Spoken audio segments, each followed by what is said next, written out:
When you become 18, you become always against marriage. But when you were 3 years of age, you were for marriage, your parents' marriage. So it is for you to consider whether you want to live a life where emotionally you're always looking out for somebody, or you settle it in a certain way so that you can use your intelligence and time to create something else.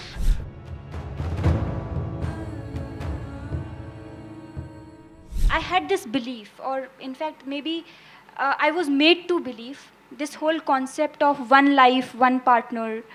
But now when I see or observe, the whole monogamous relationships do not seem to be existing anymore. The whole idea of it is gone. What you think about it? Oh, it's not gone, maybe in JNU it's gone.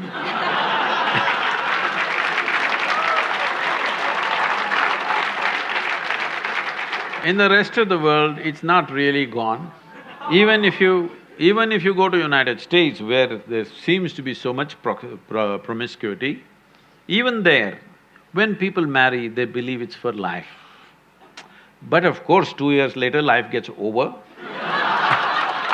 That's another matter, but when they get married, they believe it's for life. That's why they invest in the diamonds. They think it's a lifetime investment.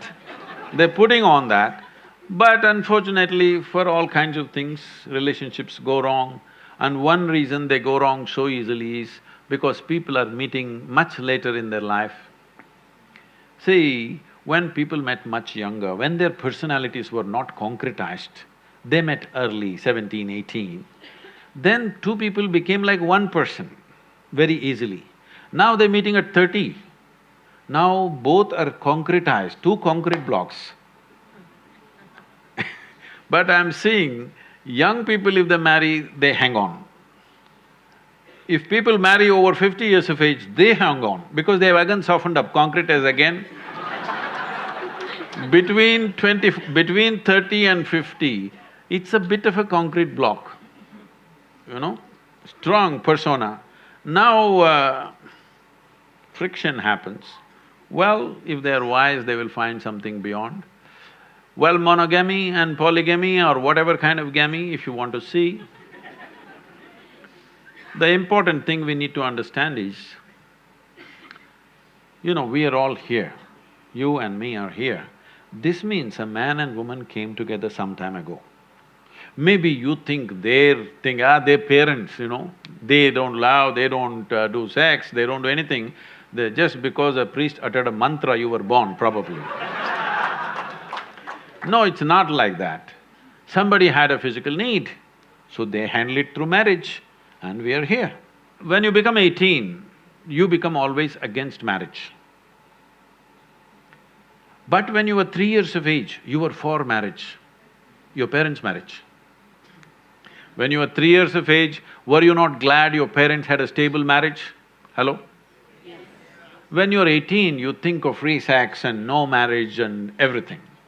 But once again, if you become 50, 55, then you will look for a relationship that lasts. So it is for you to consider, because it's your life, to consider whether you want to live a life where emotionally you're always looking out for somebody, or you settle it in a certain way so that you can use your intelligence and time to create something else. Your research, your work or whatever you're doing, if emotions and body are settled, actually, your ability to use your intelligence will be much better. Otherwise, every day you have to walk around to find somebody. No, I'm not making this thing because I feel so bad in United States. People I know, there thousands of people are involved with me now. People over 40, 45 years of age, women I'm saying, wonderful people. But they are all on this… these days they've all gone online. Otherwise, they go sit in a bar and wait. Somebody needs to pick them up today. It's terrible. Tinder generation. I'm sorry? Tinder generation. Whatever you want to call it.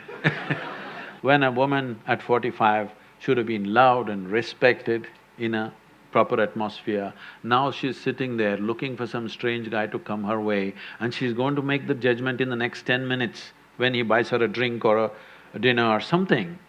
This is tragic.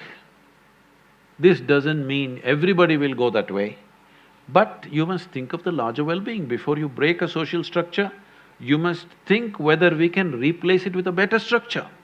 At any point in our life, let everybody understand this, whether it's a social structure or a political structure or a psychological setup in the society, whatever, before we break it, we must think through whether we have a better alternative system. Without an alternative system, if you break the existing damn thing that's working reasonably well, then it'll go crazy.